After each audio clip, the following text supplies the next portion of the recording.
Om Tat Sat. My humble prostrations to the all-pervading Brahman, to my worshipful Guruji, Swami Jyotirmayanandaji Maharaj, to sage Narada, and all other sages and saints, and to each of you, divine soul, watching today's satsang. So today we are covering Narada Bhakti Sutras, and we are studying chapter number 3, which is primary and secondary devotion, sutra number 57, part 2. Commentaries by my worshipful Guruji, Swami Jyotirmayanandaji Maharaj, narrated by myself, Swami Nikhilananda. So let's get started. Sutra 57, part number 2, where we are discussing, yesterday we discussed the difference between an Artha Bhakta in the Bhagavad Gita versus an Artha Bhakta is a devotee in Narada Bhakti Sutras. And another example that we'll discuss today is Arjuna, who is a classic example of a Jigyasu Bhakta.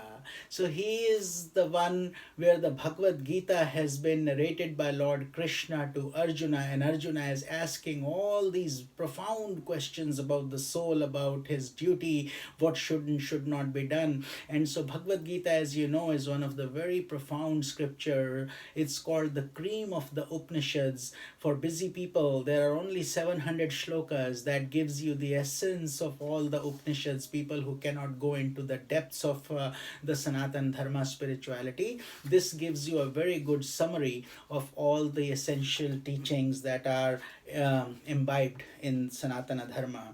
So Arjuna is a devotee and who turns to God for knowledge. He wants to understand what's good for him, what is sin, what is not sin, etc. It was for Arjuna's sake that Krishna taught the Gita, and that Arjuna is you and me. That is because we are also equally in the dark. We think this world is real, whereas Lord guides us otherwise, and so on, which contains the essence, as we said, of the Upanishads.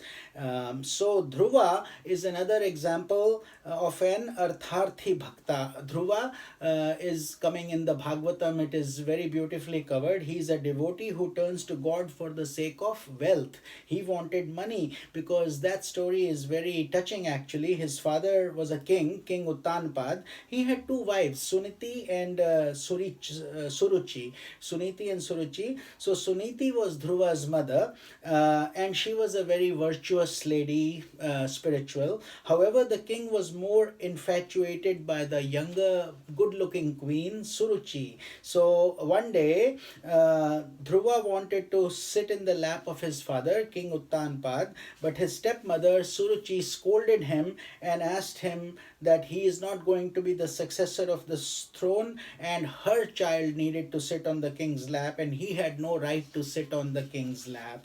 The king did not say anything because he was infatuated by his good-looking wife Suruchi. So Dhruva was deeply hurt by this, and he resolved to practice intense devotion to God in order to become the successor to the throne. So renouncing his home, he was very young, 6 years old. He wandered through many forests until in the course of time he met sage Narada, who guided him in the practice of devotion. So again, sage Narada's blessings keep coming because he's a celestial saint guiding other devotees. So through many austerities and meditations, Dhruva finally attained the vision of the divine self in the form of Lord Vishnu. He came, and then Lord Vishnu touched his conch, his shell on his cheek, and Dhruva was able to narrate the glories of Lord Vishnu. And then he attained the kingdom, and he also attained the highest blessedness of liberation. So this story also gives us an example that the devotion gives material attainments as well as spiritual liberation. There is a star, we call it the Dhruv Tara even today in the celestial, because God gave him that space in the celestial planet. He said every other planet will revolve around you, but you would be constant. That was the blessing bestowed upon Dhruva.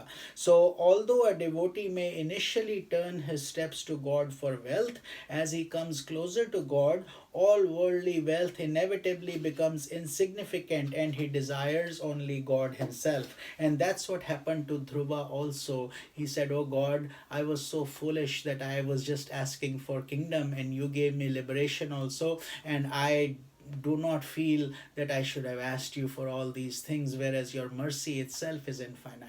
So, Arthartharthi Jigyasu Jnani, these are the four different phases under which all the devotees fall. So, which category we fall, we should introspect and keep on rising and keep on climbing that step. Those steps of devotion. So, this is what we have covered today. We will cover Sutra number 58 tomorrow. This is Swami Nikhilananda. Om Tat Sat.